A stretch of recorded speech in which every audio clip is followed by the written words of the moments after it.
at Neighborhood Villages. And we're now recording. Caitlin, do you want to introduce yourself? Sure. Good evening, everyone. My name is Caitlin Molina. I'm the Deputy Commissioner for Childcare Operations at the Department of Early Education and Care. It's nice to see you all this evening. We also have Katie Goringer and Devin Cole and Claire from the Neighborhood Villages team who will be answering questions in the Q&A as Katie and I are sharing.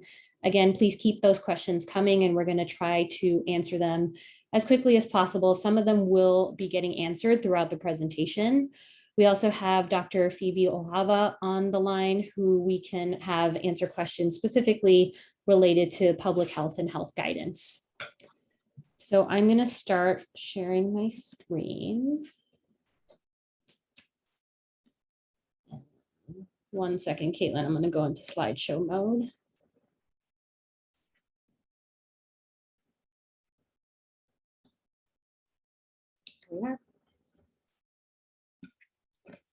All right, so we are here to talk about the testing for childcare program between a partnership between Neighborhood Villages and the Department of Public Health and Early Education and Care.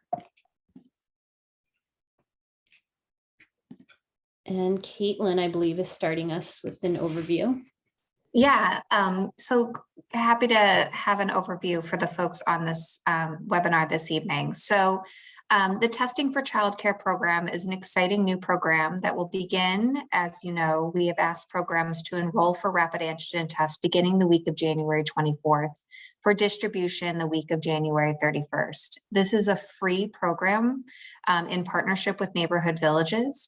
You will have free access to COVID-19 tests, rapid antigen tests, resources, training, and the protocols as published on the Department of Early Education and Care's website. And this is all designed to support you in keeping children in care and safe and healthy. And so in our partnership with Neighborhood Villages, they've been operating the pool testing program for almost a year at this point. Neighborhood Villages has a proven track record of supporting our programs with COVID-19 mitigation and have stepped up to really support the field and our educators and our families with this rapid antigen testing program. Important to note is that enrollment with Neighborhood Villages is required for any program that wants to access the Commonwealth supply of free rapid antigen tests. Enrollment is free, but we ask that you enroll with Neighborhood Villages in order to access these tests. As we walk through the protocols and the program design, I want to make sure that folks are aware that fully vaccinated individuals, such as maybe your educators or school-age children, are exempt from quarantine requirements currently as advised by the CDC. So your testing is not required before allowing children and staff to return to care per the Department of Public Health Public Advisory. Sorry, the chat is distracting me a bit. But testing is an excellent strategy to reduce the time a child needs to be excluded from care. And so I want to direct folks, maybe not perhaps on this webinar, but to the COVID-19 guidelines and protocols that the Department of Early Education and Care published last week. Just to remind folks of the timeline and the required elements to support families with continued in-person care and education. We have recently heard a lot of frequently asked questions about what if programs purchase their own tests or families indicate that they have their own supply and would like to use them. It does not matter the source of tests as long as you have a system to support families in understanding your program protocols for administering testing. So you will absolutely be able to use tests that you procured yourself or that families are able to provide themselves. We do ask that you follow all EEC protocols with regards to administration of the tests. And again, encourage you to enroll with Neighborhood Villages to leverage their infrastructure. As a reminder, the state does have a statewide contract where programs can independently purchase rapid antigen tests off the statewide contract. You are encouraged to do this to augment or supplement your supply. Great. So program and participant eligibility. Sorry, Caitlin, I think this is you too. No, it's okay. So just to reiterate, and this is found in the protocols document that we published, but I just want to make sure folks are clear on this. Anyone who's licensed or funded or approved by the Department of Early Education and Care is eligible to request free rapid antigen tests. We do ask that programs who enroll with neighborhood villages to access these free tests adhere to all of our testing, masking, quarantine, and isolation guidance and protocols. Throughout these webinar slides, and I see in the questions and answers in the chat, we will be posting these slides as we will the frequently asked questions. We just ask that if you are utilizing the Commonwealth's free supply of rapid antigen tests, that you are adhering to the guidelines and protocols as outlined in the COVID-19 mitigation deck that the Department of Early Education and Care released. Eligible participants include educators and staff and children. Everyone can participate in the program, even those who are vaccinated. Although, in thinking about your supply of rapid antigen tests, we advise that you prioritize these tests for those who are unvaccinated and therefore not exempt from quarantine per the CDC guidance. Both families and staff can choose not to participate in the testing for childcare option.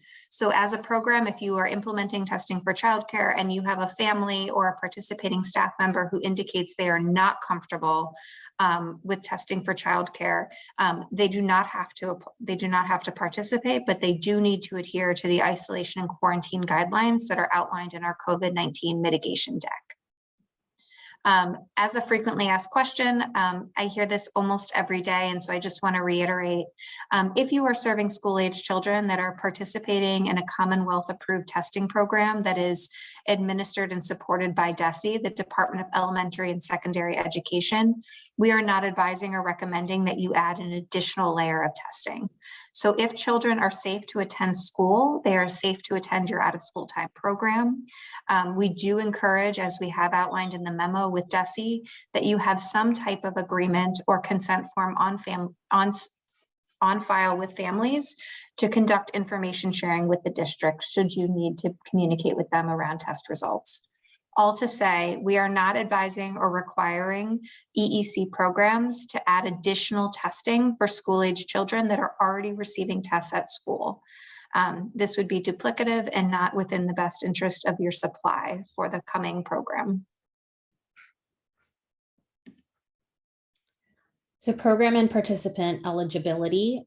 This is also a question that we're being asked a lot. So the rapid antigen testing program, both the symptomatic testing and the rapid cohort testing, which we will talk about in more detail, are for staff and children ages 2 and older. And in the FAQ, you can see the reason that children under 2 cannot participate is because of the current FDA authorization for rapid tests, which is for children 2 and older. Another question we're often asked also in the FAQ is about medical professionals administering rapid tests for children under 2 or parents administering tests for children under 2. At this time, the FDA approval is for the test being used on children 2 and older. It's not about the person who administers the test, but the tests themselves being approved for 2 and older. The pool testing program is for staff and children 3 and older. And in this program, the authorization actually does say that a medical professional can administer the test for children younger than 3. So this is a difference in the rapid testing program and the pool testing program in terms of the age group that's eligible and who can administer the tests. And Binal, I would also just add that the state is just as frustrated as our programs and our families are that we've not gotten FDA approval to administer the rapid antigen tests on children younger than 2. And so when I've been asked by families and educators, I have 2 of my own children in childcare right now, I say that our best strategy as we await for federal authorization to administer these tests on children younger than 2 is to support educators and staff who are serving those children younger than age 2 and to support with other COVID mitigation layers. So I know that this is frustrating for programs. Unfortunately, this is not something the state or neighborhood villages can adjust.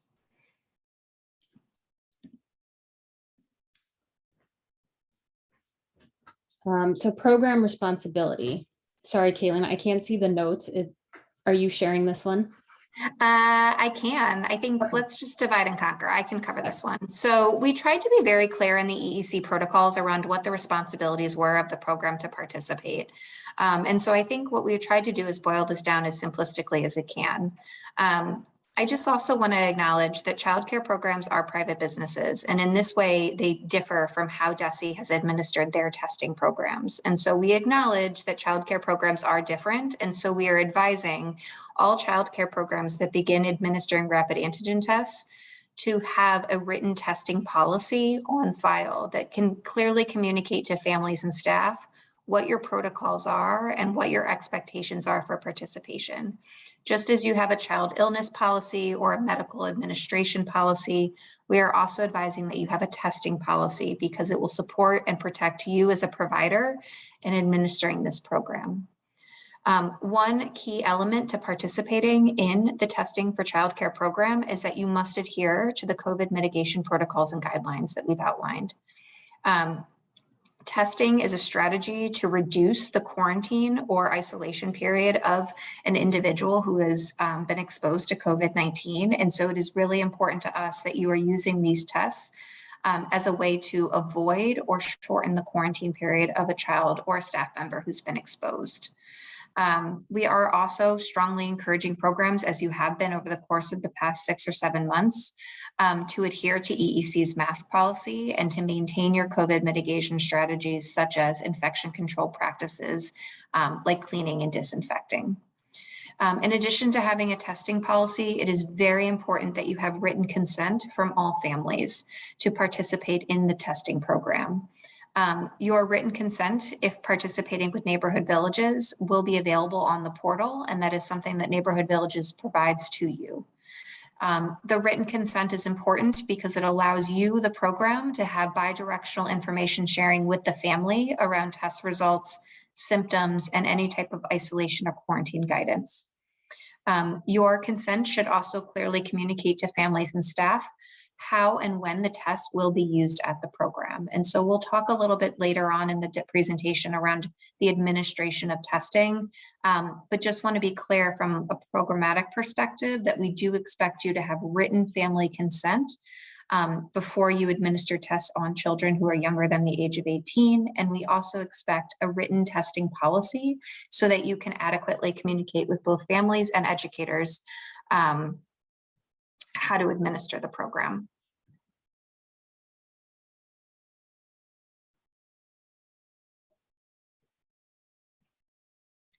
So in terms of operationalizing the program, we do think it's important that you implement a streamlined operational sound method for administering rapid antigen tests. So in particular, what I have seen and heard from a lot of folks is questions with regards to, and we're going to get to this in the webinar, what is the best way to administer the test that is least disruptive to the family, to the child, and to the educator in the program? So we will cover that later on in the webinar, but we do expect programs to have a designated staff member or volunteer administer the rapid antigen test on site, or arrange somehow for the families to administer these tests themselves at home and then share the information reliably with the program, either via email or a picture of the test result. While it's not a requirement, it will significantly reduce the administrative burden of identifying close contacts if you operate your program with cohorting. So this is something that takes very different shapes, and we'll get into this in the later part of the deck. But by cohorting children or creating stable pods, it is really important that you then identify when there is a positive or a close contact. You can very clearly identify the close contacts by identifying the cohort. And so we'll get into this a little bit further on, but while the cohorting is not a requirement, it is strongly encouraged to minimize the administrative burden of programs trying to identify close contacts. I see a lot coming up in the chat, and I just want to reiterate, if families are administering the tests at home, there is not a requirement to have written consent. I would encourage you to create some testing policy or element in your testing policy that enables you to have information sharing with the families in order to understand the test results. Neighborhood Villages will have a portal where you will commit to documenting your utilization of the rapid antigen tests. Your reporting of the utilization of these tests and the positive results will help the state to identify supply for future month distribution. So understanding how programs are using the tests, the burn rate, and reporting in the portal will help us to proactively solve for future distribution cycles.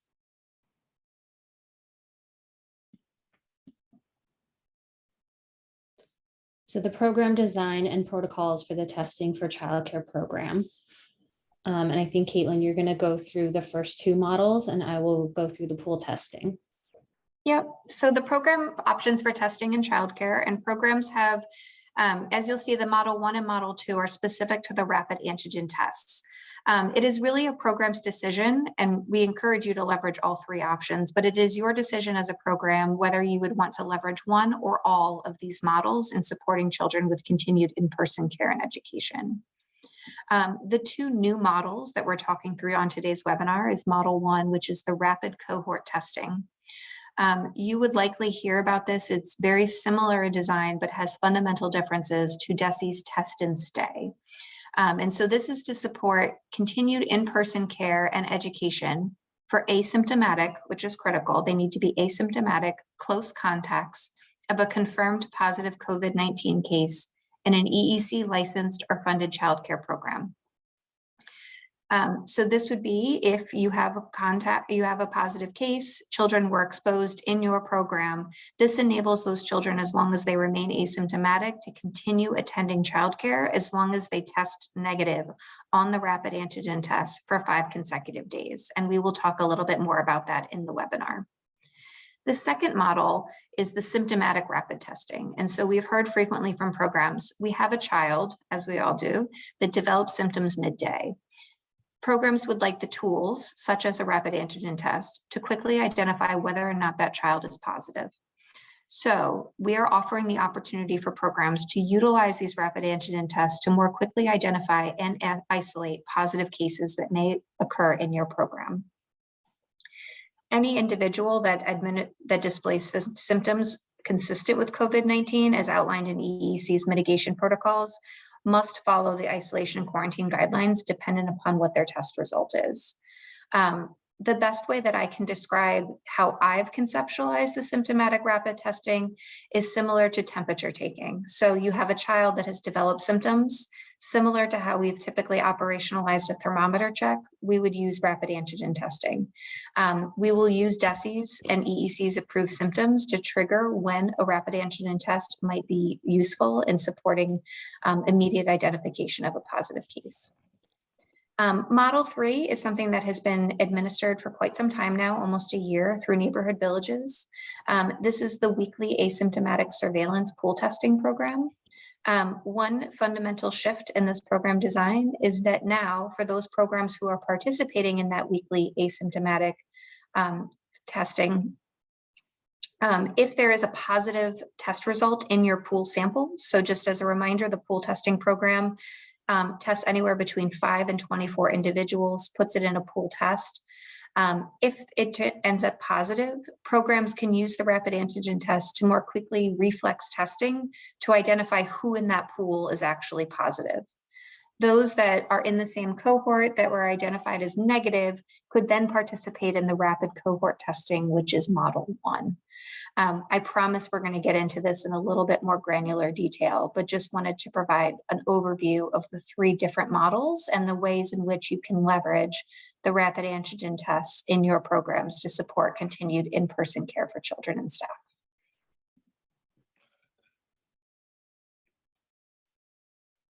So I think I went over this with a broad stroke, but again, the rapid cohort testing is really designed to support continued attendance for children who have been named as a close contact of a positive case. And so this is another reason to support cohorting. When you think about identifying those close contacts, we really encourage folks to think about classroom contacts or cohort contacts. So if you have an individual, such as a staff member or a child who tests positive for COVID-19, anyone who has been in direct contact or close contact as defined by the CDC is then eligible to participate in the rapid cohort testing for 5 consecutive days.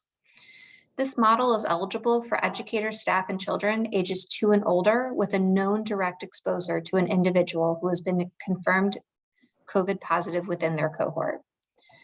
We are strongly recommending that programs leverage this option, similar to test and stay, to support children who are asymptomatic continue to attend childcare as long as they test negative for 5 consecutive days. If that individual in the cohort does test positive, programs need to adhere to the EEC COVID-19 guidelines and protocols to immediately isolate and isolate that child to prevent further forward transmission of COVID-19 within the program.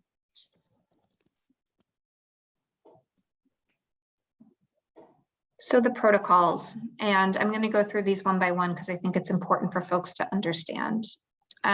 If a child, the first and foremost is identifying participants for the cohort to participate in the rapid cohort testing. So when a staff or child tests positive for COVID-19, all unvaccinated cohort contacts, ages 2 and older, usually defined by a classroom or a family childcare home or provider, can remain in care as long as they commit to the recommended testing.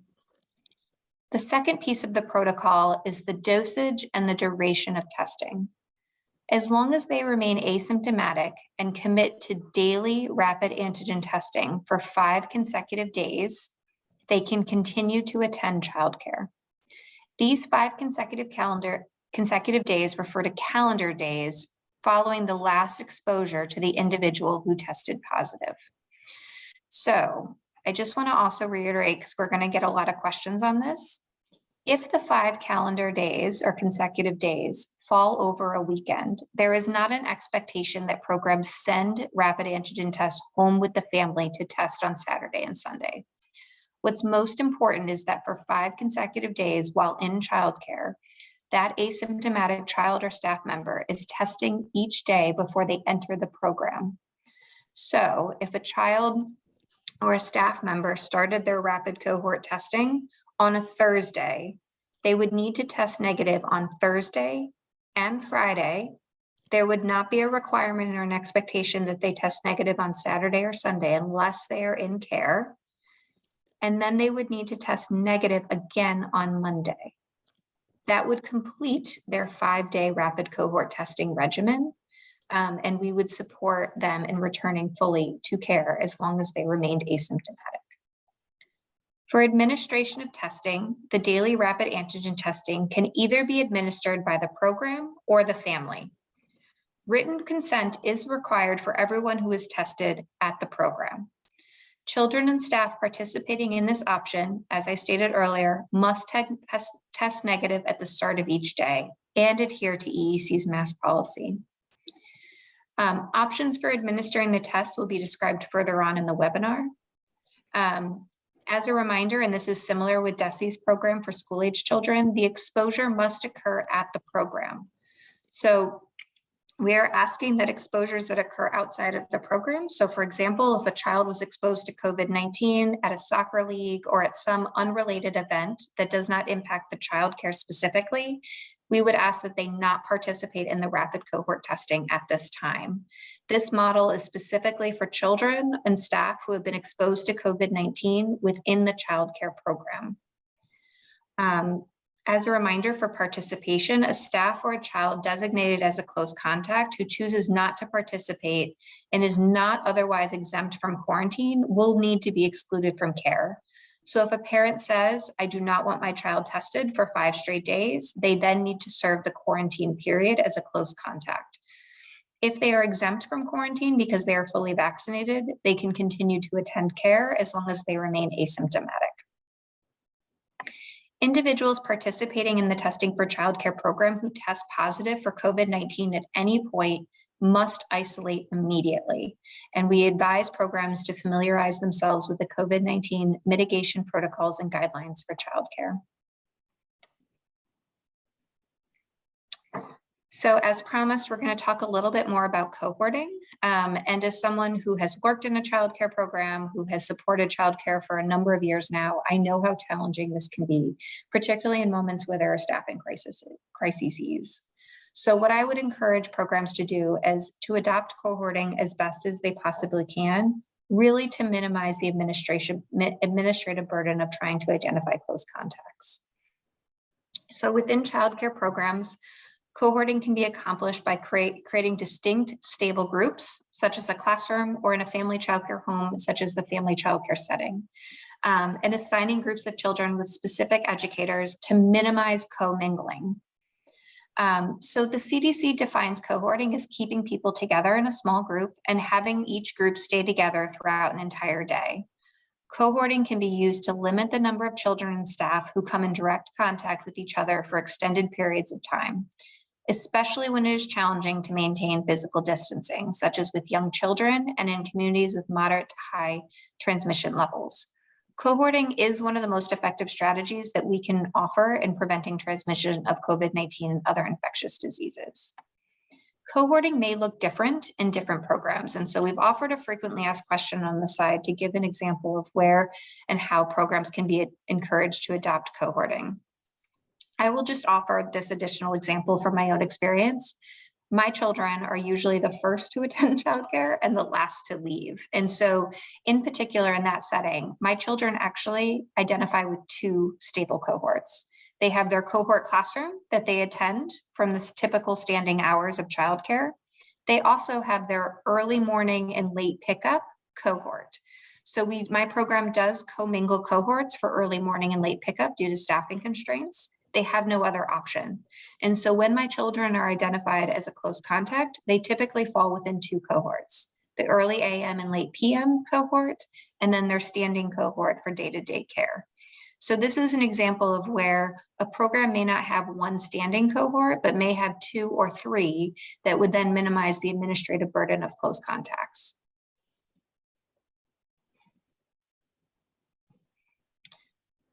So this one is a little bit more simple to explain and should be familiar to programs, but in instances in which you are caring for children who are displaying symptoms consistent with COVID-19. And again, we've really looked at the symptoms of COVID-19 and based on data from the Department of Public Health, have modified that list. And so we'll get into that in a minute.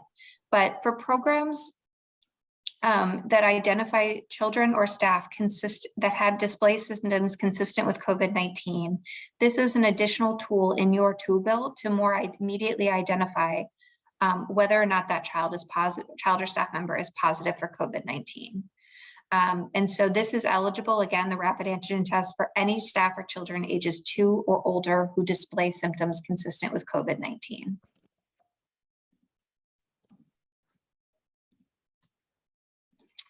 So the protocols, any individual at the childcare program who displays symptoms consistent with COVID-19 should immediately isolate in accordance with the childcare program's child illness policy. This should be consistent with policies even prior to the pandemic.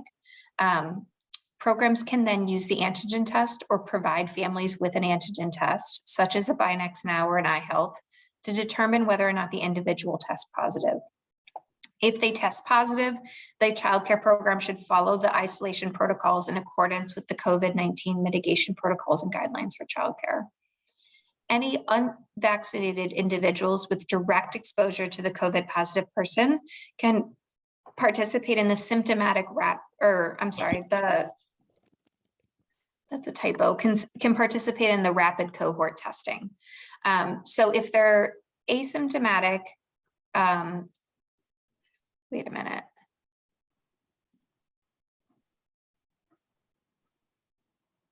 Yeah, that would be the the rapid cohort testing. Apologies for the typo. So if they're unvaccinated and they've been exposed to a COVID-19 positive person, but they test negative, they can continue to participate in rapid cohort testing as long as they continue to test negative every single day. If the symptomatic individual tests negative, they can remain in care if they are fever-free and symptoms remain mild in accordance with the child care program's child illness policy.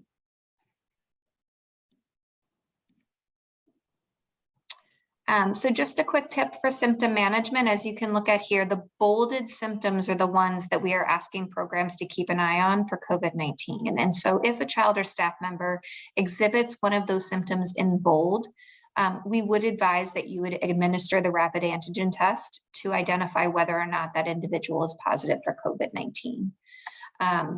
You really only need to use the rapid antigen test on individuals who exhibit those bolded symptoms. So if a child has a runny nose, I know my kids always have runny noses, that is not immediately a need to administer the rapid antigen test. Public health guidance out of the Commonwealth of Massachusetts has been very, very clear. A child or a staff member is not required to get a confirmatory PCR before being readmitted to a program. So just as a reminder, I know that this is a change in direction from where we've previously been. At this time, we are not recommending or requiring a confirmatory PCR test for individuals who have received a rapid antigen test. So the third model and piece to the testing in childcare is the weekly surveillance pool testing. Weekly surveillance pool testing provides program with an additional layer of COVID mitigation. Routine pool testing combines several individual samples into one pool and then test the pool sample for COVID. The sample sizes are between 5 and 24. It's a minimum of 5 individuals in a pool. So they'll take a sample from each of those 5 individuals, put it into one pool and test that one pool or test that one tube in the sample. This approach increases the number of individuals that can be tested at one time so that it's cost efficient and time efficient and allows for regular asymptomatic testing in childcare programs. This protocol helps programs detect asymptomatic positives and prevent transmission of the virus. So this is really surveillance testing is done not if somebody has symptoms, not in a particular cohort or isolation scenario, but regularly, inclusive of all the children ages 3 and older and staff in the program, unless somebody has tested positive, in which case they do not participate in pool testing for 90 days. So all staff and children 3 and older who attend the childcare program can participate. For under 3, a medical professional must administer the test. Individuals under the age of 18 must have a family consent, and that is done through the portal registration when you're enrolled in pool testing. So the program does not have to collect consent like they do in the rapid test in that form. This is actually done through the portal for the pool testing program. Both center-based programs and family childcare homes are eligible to participate. And again, individuals who've tested positive within 90 days should not be participating in pool testing because on a PCR test, an individual can test positive for up to 90 days after having COVID. This model should be used on a weekly basis for surveillance. So again, if somebody has symptoms, it is not recommended that they participate in pool testing, the COVID symptoms that Caitlin had talked about. It's then recommended that they do an individual test. This is really to be used weekly for surveillance and is best at catching asymptomatic cases. Testing does not replace best mitigation strategies such as mask wearing, social distancing. It reinforces these efforts. So the protocols for pool testing, you can sign up for pool testing through neighborhood villages through the website, and programs will receive specific instructions on how to administer the test. We conduct trainings every week on pool testing, which we also provide the technical assistance, resources, and everything you need to get your program started with pool testing. As we mentioned before, the pool size is 5 to 24. We really recommend in terms of best practices, keeping the pool sizes as small as possible. And the way pool testing works essentially is if the pool sample, the pool test comes back negative, all the individuals that are part of that pool are considered negative. They don't need to retest anything. All the individuals are just marked as negative. If that pool sample tests as positive, they will automatically retest the individuals. And the reason that they're able to do that is because when the tests are being administered, there are 2 samples collected for each individual. One that's put into the pool and one that's saved in case individual retests are needed to be done. So if the pool does test positive, they will take that second tube for each individual and retest them so that you can receive individual results. There's no additional action required. The people do not need to go out and get a PCR on their own. The lab will retest the individual samples. And as Caitlin mentioned previously before, effective January 31st, programs can now also use their rapid antigen test to reflex the individuals in the pool so that you can get results more quickly.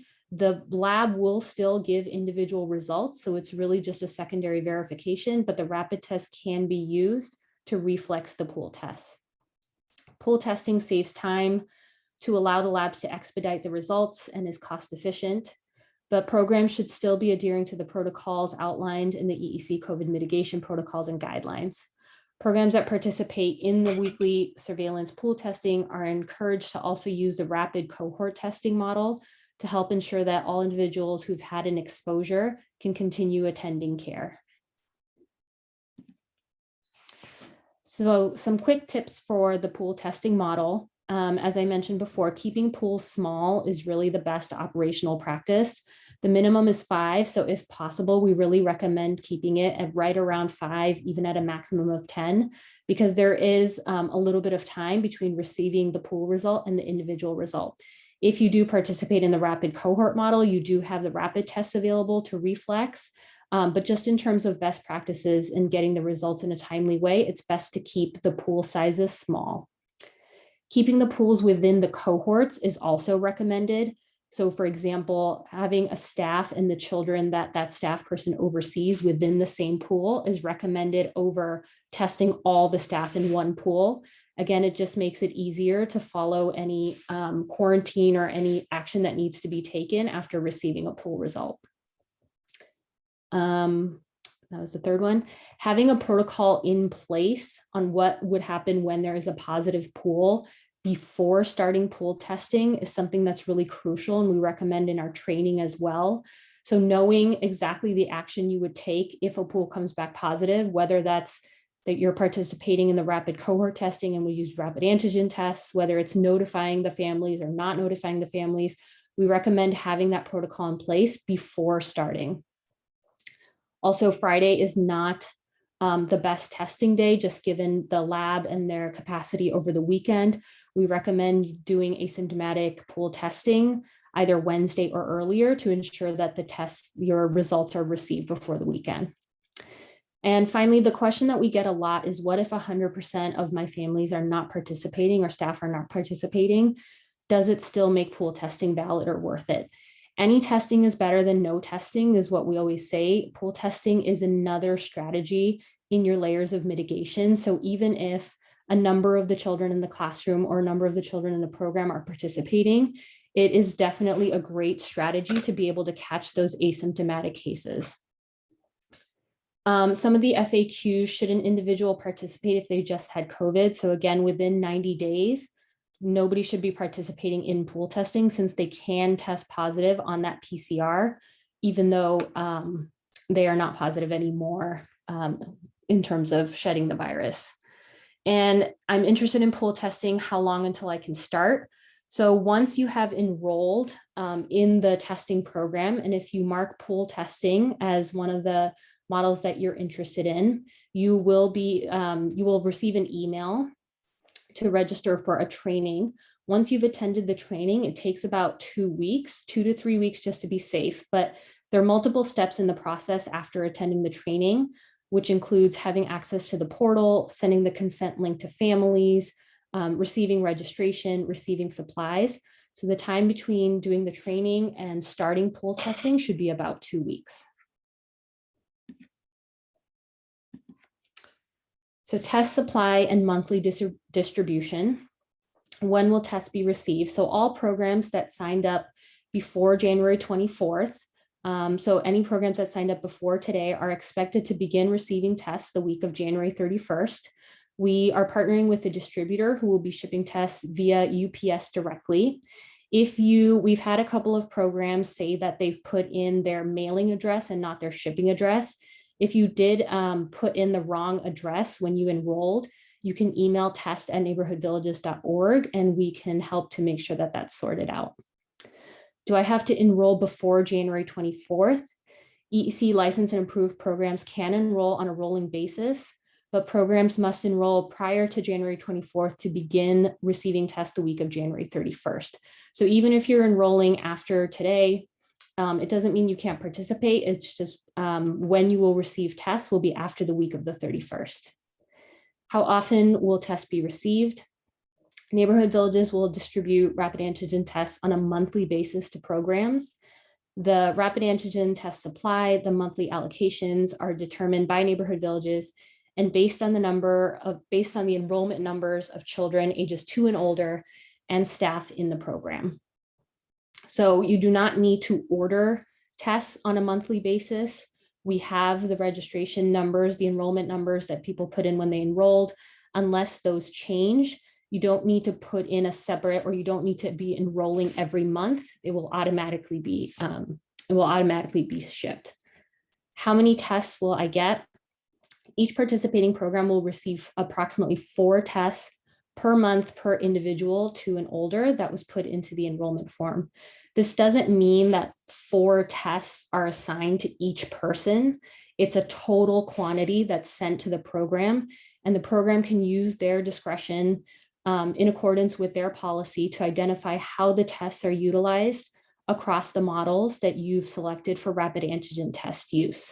So for example, if you have 5 children enrolled and you receive 20 tests, you can decide how to use those 20 tests amongst the children and staff in the program. It doesn't mean only 4 tests for one child can be used. How long will this program last? At this time, there's no end date for the testing program. The Commonwealth will review data on a recurring basis to determine the ongoing need and the utilization of tests over the coming months. And what if I need additional tests beyond the monthly supply provided by the Commonwealth and neighborhood villages?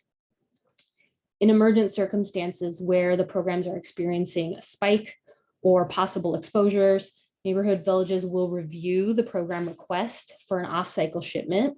The programs will need to have demonstrated effective use and utilization of the monthly supply. So we will be asking programs to report within the portal and in accordance with the protocols in the testing for childcare program. So this will really be on a case-by-case basis and as needed.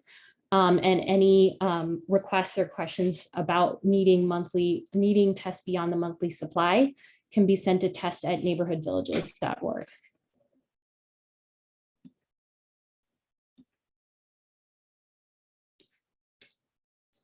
I think this is me too. I can't see my notes, Caitlin, so I'm gonna keep going, but jump in if I'm missing anything. So in accordance with the program's testing policy, programs can leverage one or more of the following ways to operationalize the testing in their program. Families must provide written consent for the program to have their child tested on site. And as mentioned before, if families are taking it home, we do recommend programs consenting to the policy that's written in terms of information sharing and understanding what the policy is. So option 1 is to administer the tests on site and have a staff member administer this. This means that the staff and educators on site would administer their own tests and support participating children with the administration at the program. So this could be having one dedicated staff or a test champion, we often refer to them in our trainings, responsible for the test administration. This person is trained, has watched the video, and is able to go around and administer tests for all the children in the 2 models that were shared. This test champion can also be the person that administers tests for pool testing. Some programs have just decided to assign the testing to one person who's trained and knows how to do it. Regardless of the test administration responsibilities, all staff should have an understanding of the testing policy as well as the written documentation on the children who are participating. Volunteers who are parents or otherwise can be leveraged to support testing if they meet all the EEC licensing and BRC regulations. If there are multiple staff or a staff person in each classroom, for example, that are administering tests, they must also watch the training video that's available on our website. It's available when you enroll. We we require that all staff administering the tests watch the training so that tests are administered properly and the results are the most accurate. Option B is administering the test at the program, but it's done by the family. So the program can provide the rapid antigen test to families, parents, and legal guardians to administer before the child attends care. So this can occur at drop-off, at the entryway, in the hallway, outside the classroom, wherever there's a space that makes sense, or in the cars outside prior to drop off. Families should be advised to wait for the results before leaving their child. And option C, which is at home. So the program can provide the rapid antigen tests for families to administer at home. Programs who leverage this option should work with families to secure a reliable mechanism for verifying test results, such as email. So programs can require a photo verification over email. They can require just an email stating the results. It is really up to the program to decide how they want to verify results if tests are done at home.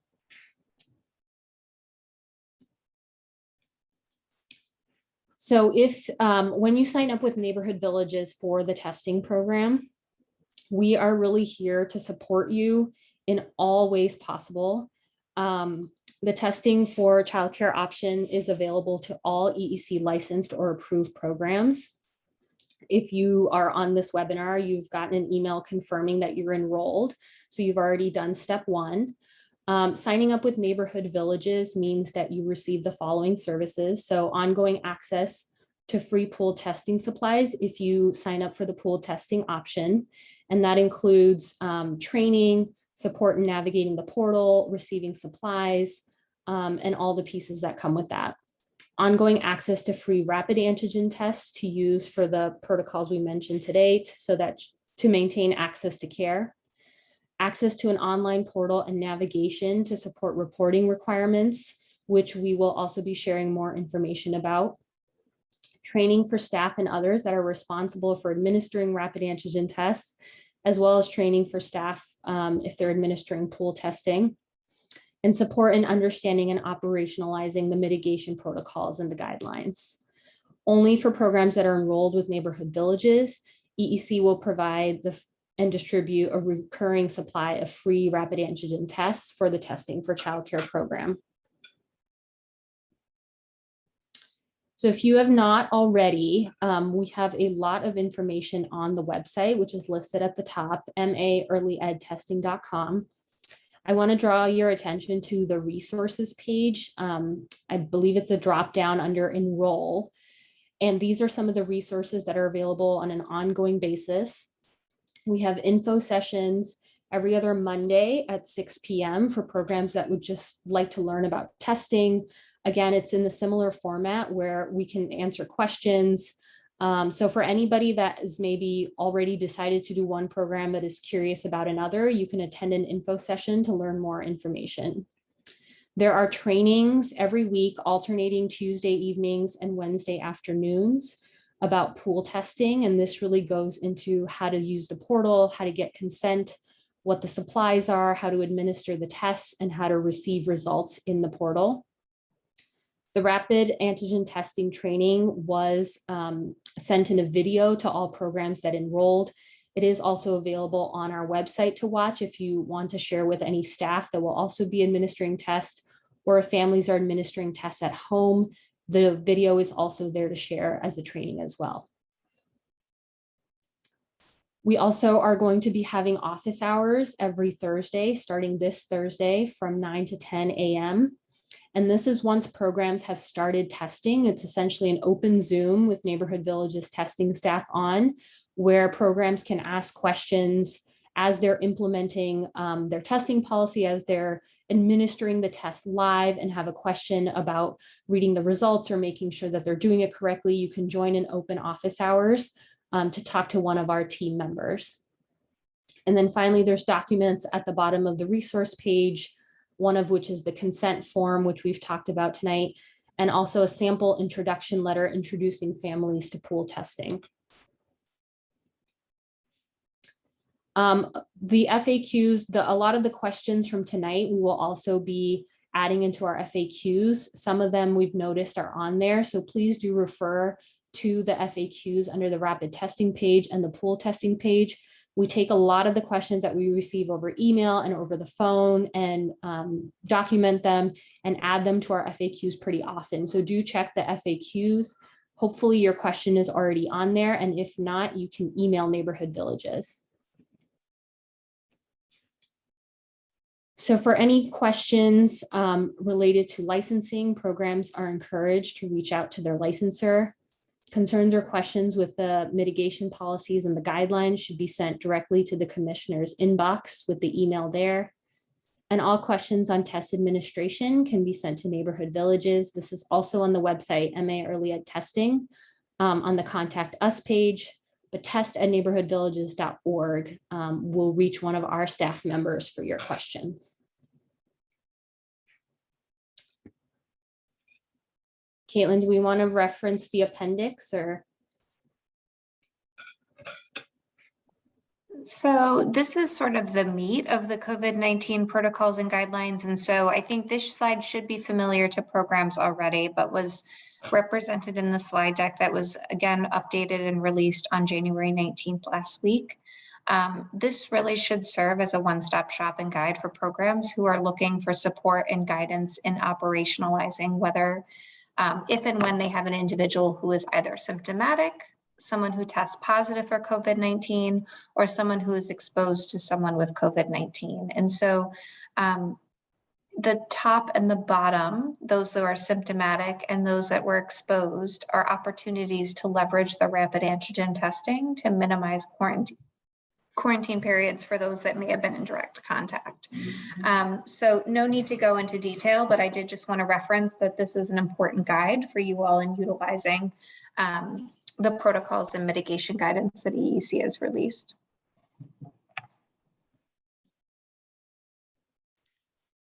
So I believe we have a little bit of time, and I think Devin is noting some live questions. Is that right?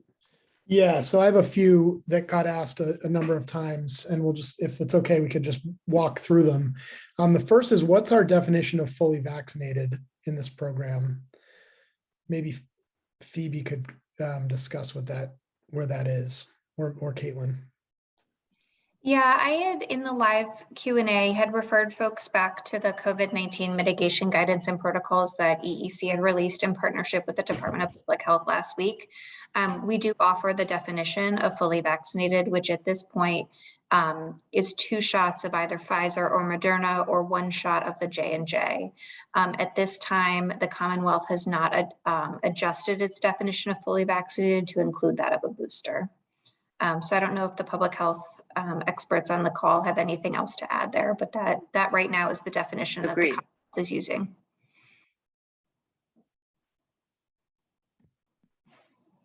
Okay, thank you, Caitlin. If anyone wants to jump in, they can. Another one is just about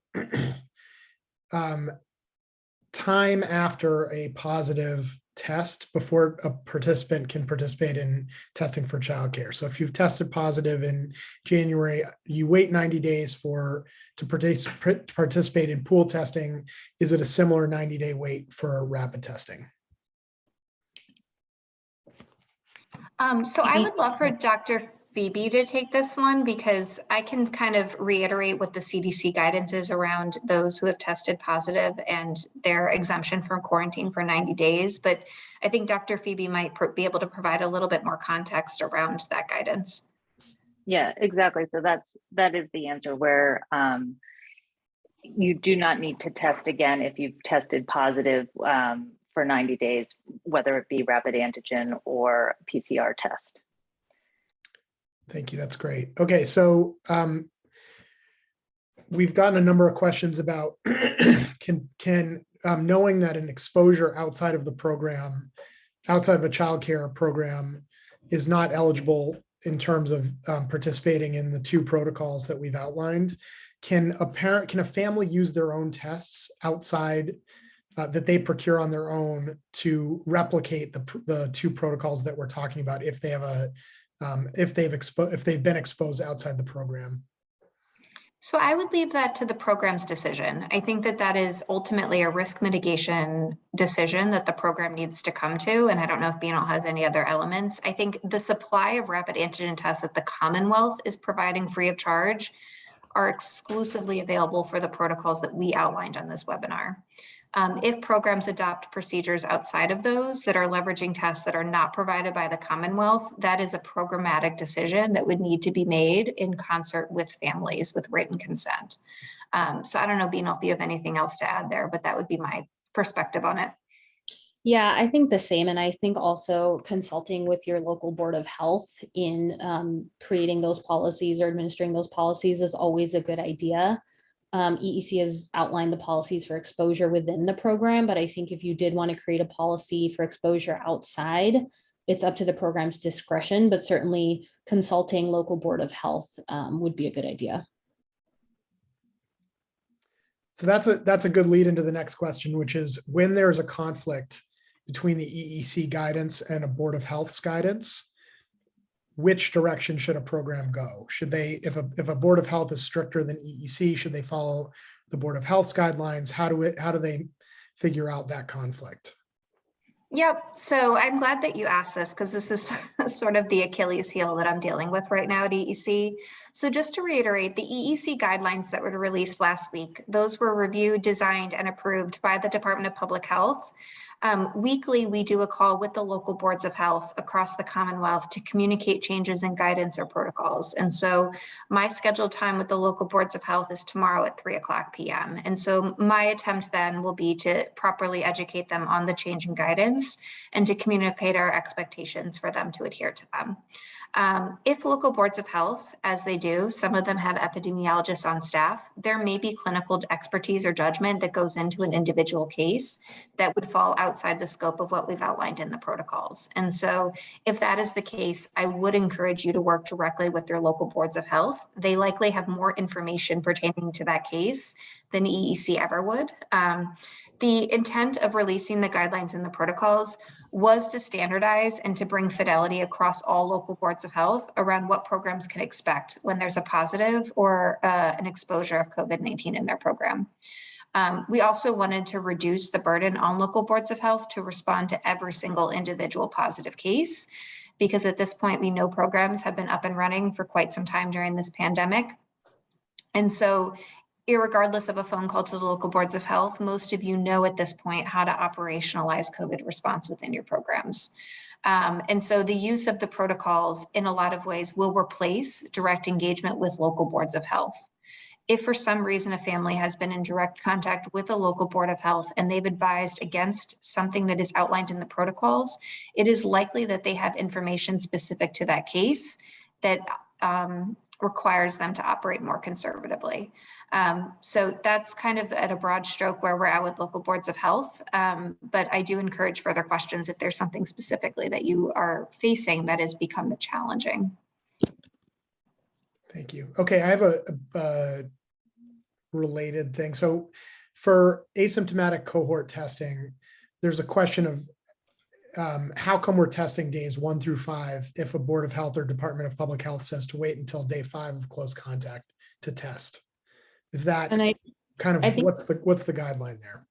I think Dr. Phoebe, Yeah. if you want to Sure. chime in on why the cohort testing is days 1 through 5.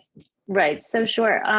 Especially what we're seeing now with Omicron is that if you are a close contact and you were exposed, the likelihood is that you would test positive in those first 5 days. So it is important, especially with this test and stay protocol, to allow people to test right from the start and then continue it daily through day 5 as you are attending the childcare program. So before attending childcare, making sure that you have that negative test before entering the group setting.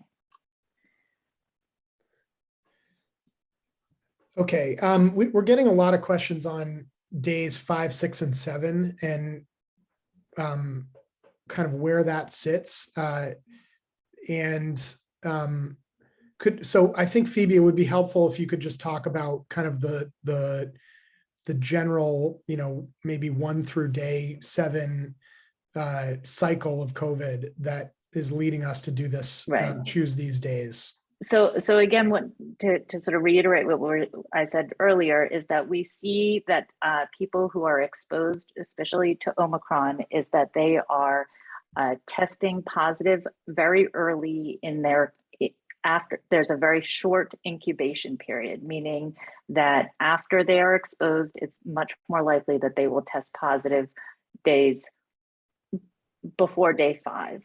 And so that's why they've decided to do this program, and that viral load of that individual will go up very quickly at the beginning and show positive on a rapid antigen test if that person is to be testing positive. Devin, I think some of the And questions yes, about- I do see that, you know, people do, it does occur that people test positive later down the road, but the majority, again, sort of going along with the CDC guidance, that most of this is occurring before day 5. So that's how the protocol was set up. I think some of the questions about testing post day 5 have to do with somebody being positive also, and a test is not required for a child to return after being positive. So some of those numbers are coming from the EEC guidance that says that, but a test is not required to return. We're also getting a number of questions about vaccinated individuals and why they should not participate in the testing, given that a lot of people are getting breakthrough cases with Omicron. Is there a bit more just kind of background information on the decision to include or exclude vaccinated individuals? Yeah, I think this was actually an important win for the Commonwealth, and that we really advocated that all individuals, regardless of vaccination status, would be eligible to participate in the program. That said, because we have vaccinated staff, educators, or older age children in the program, and programs will have a somewhat limited supply of rapid antigen tests, we are just advising that they prioritize those tests for those who are unvaccinated and at higher risk of testing positive for COVID-19. So there is no enforcement to say you cannot use those tests on fully vaccinated individuals. We're simply advising that you prioritize your test supply for those who are unvaccinated.